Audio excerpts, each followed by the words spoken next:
ನನ್ನ ಹೆಸರು ಕಸ್ತೂರಿ ಹೂಗಾರ್. ಈಗ ರೊಕ್ಕ ಬಂದೈತಿಲ್ರಿ ಅಮ್ಮ? ಈಗ ಇಷ್ಟು ದಿನ ಹಾಕ್ಯಾರಿ, ಈಗ ಒಂದು 3 ತಿಂಗಳು ಆತ್ರಿ ಬಂದಿಲ್ಲ.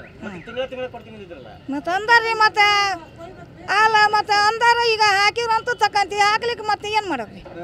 ಏನೋ ಬಿಡು, ಮತ್ತೆ ಅವ್ರು ಅಲ್ಲಿ ಹಾಕಿರ್ ತಗೊಳೋದು ಅಲ್ಲಿಕ್ರಿ ಇಲ್ಲ ಅಷ್ಟೇ ರೀ. ಮತ್ತೆ ಮುಂದೆ ಮಾತಾಡೋದು ಏನ್ರ ಅನುಕೂಲಕ್ಕಿತ್ತ ನಿಮ್ಗೆ ರೊಕ್ಕ? ಮತ್ತೆ ಅನುಕೂಲ ಆಕತ್ರಿ. ಮತ್ತೆ ಏನು ಬಿಡುಗಡೆ ಇಲ್ಲ.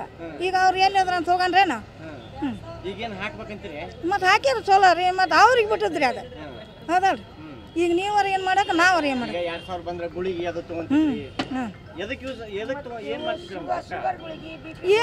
ಮತ್ತೆ ಇವು ಕಾಲು ಬ್ಯಾನಿ, ಕೈ ಬ್ಯಾನ್ರಿ, ಮತ್ತೆ ಯಾವ್ದ್ರ ಒಟ್ಟು ನಮ್ಮ ಜೀವನಕ್ಕೆ ಬೇಕ್ರೆ.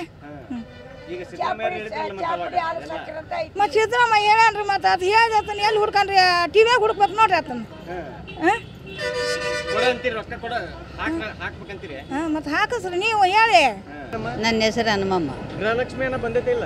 ಬಂದಿಲ್ಲ 2 ತಿಂಗಳ. ಮತ್ತೆ ಕೊಡ್ತೀನಿ ಅಂದಿದ್ರಲ್ಲ ತಿಂಗಳ ಕೊಟ್ಟು ಬಂದಿದ್ರಿ, 2 ತಿಂಗಳು ಬಂದಿಲ್ಲ.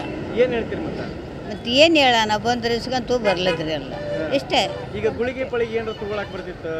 ಗುಳಿಗೆ ಪಳಿಗೆ ತಗೊಳಕ್ ಬರ್ತೈತಿ, ಮತ್ತೆ ಇದ್ರ ತಗಂತ. ಈಗ ಮತ್ತೆ ಅವಾಗ ಚುನಾವಣೆ ಮುಂಚಿದ್ದೆ ತಿಂಗಳ ಕೊಡ್ತೀವಿ ಅಂತ ಹೇಳಿದ್ರಲ್ಲ? ಕೊಡ್ತು ಅಂತ ಹೇಳಿದ್ರು, ಈಗ ಕೊಟ್ಟಿಲ್ಲ. ನಡಕ 1 ತಿಂಗಳು ಕೊಟ್ಟಿಲ್ಲ. ಒಟ್ಟು 3 ತಿಂಗಳಾಯ್ತು ಬಂದಿಲ್ಲ? ಎಲ್ಲ 2 ತಿಂಗಳಾಗಿದೆ. 2 ತಿಂಗಳು ಬಂದಿಲ್ಲ. ಏನು ಹೇಳ್ತೀರಿ ಮತ್ತೆ ಸಿದ್ದರಾಮಯ್ಯನವ್ರಿಗೆ? ಸಿದ್ದರಾಮಯ್ಯವ್ರಿಗೆ ಏನು ಹೇಳ್ತು? ಮತ್ತೆ ಕೊಡ್ತದ್ದ ಒಳ್ಳೆ ತಂತದ್ವಿ. ಮತ್ತೆ ಈಗ ಕೊಡೋದು ಬಿಟ್ಟನ, ಇವತ್ತಿನ ನಾಳೆ ಕೊಡ್ತಾನೆ ಬಿಡು ಅಂತು ಇಷ್ಟೇ. ಕೊಡ್ಬೇಕಂತೀರಿ? ಕೊಡ್ಬೇಕು. ಮತ್ತೆ ಯಾಕೆ ಕೊಟ್ಟಿಲ್ಲ, ಆತಗೆ ಅನಿವಾರ್ಯ ಇಲ್ಲ ಬಿಡು ಅಂತ ಬಿಟ್ಟಿವಿ ಇಷ್ಟೇ. ಹಾಂ.